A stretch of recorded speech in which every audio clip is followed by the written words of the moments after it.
We are back with Dr. Philip Lamptey, Cone Health's Urgent Care Medical Director, and he's kind of going through all the best practices when it comes to the holidays.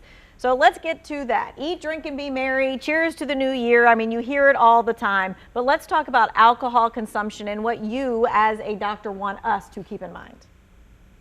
I would say that with alcohol consumption, moderation is key. 2 drinks for a meal a day if you have to drink, and 1 drink for a female a day if you have to drink. If you don't drink because of the potential health benefits. And if certainly if you're pregnant, you're under the age of 21 or have medical conditions that will be adversely affected if you drink, then stay away from alcohol. All right, so many people are going to be traveling this year. What do you think that they should be keeping in mind when it comes to their health? I would say that, don't drink and drive or operate a machinery under the influence. Excessive drinking also has health risks or can adversely affect your health. So those are things that you keep in mind as well. And for the little ones, with all the festivities that we have, try and keep their napping schedule and their sleeping schedule so that they don't get too off their balance, because that kind of stresses them sometimes. All of us, it stretches all of us, right? And makes us cranky Yes. when we don't get enough sleep. We all need to take that guideline. All right, we can't talk about holiday safety without talking about COVID this year again. So how do you say that we celebrate and be COVID safe at the same time? The COVID message, central to the COVID message is get vaccinated if you have not gotten vaccinated. If you have been vaccinated and you're eligible to get a booster shot, please do get it. And if you travel and you are indoors with people you don't know, keep your mask on and social distance. And you can get testing if you feel sick. Now we have a lot of resources, home testing, testing sites in the community. So there's a lot of resources out there for testing.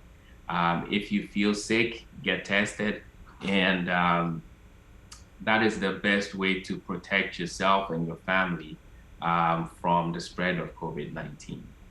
Well, this is always the question when something happens at home and you get hurt. Do you go to the urgent care? Do you go to the emergency department? Do you just hang out for 24 hours and wait and call your doctor? When should you go to the emergency department?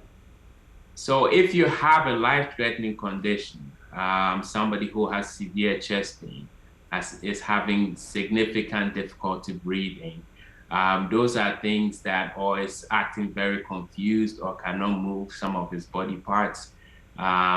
Those are things that should be seen in the emergency department. If they are not life-threatening, then you could either reach the health system through a virtual access, which will mean that you be in the comfort of your home using your smart devices to access care, or go to the urgent cares, which we have in 4 counties, to seek care. With the urgent care as well, you can make an appointment ahead of getting there. That saves you some time that typically you'll have to wait for care to be delivered. So it cuts down on your waiting time. All right, so any other safety or injury prevention tricks or recommendations that maybe people have not thought of? I think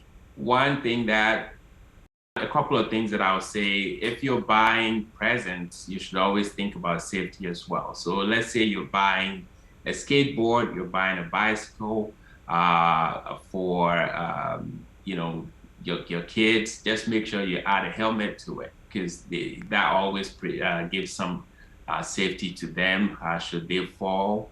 And also with all the plants that we bring into the houses, holly berries, mistletoe and stuff, you make sure that they stay out of reach of children and pets, because as we know, kids, with everything it goes in their mouth, you don't want them to be ingesting those plants because they are poisonous.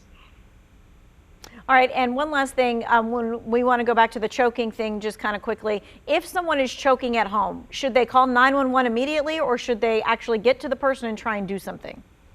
So if the person is able to talk and has a good cough, most of the time they'll be able to cough up what is choking is blocking their airway.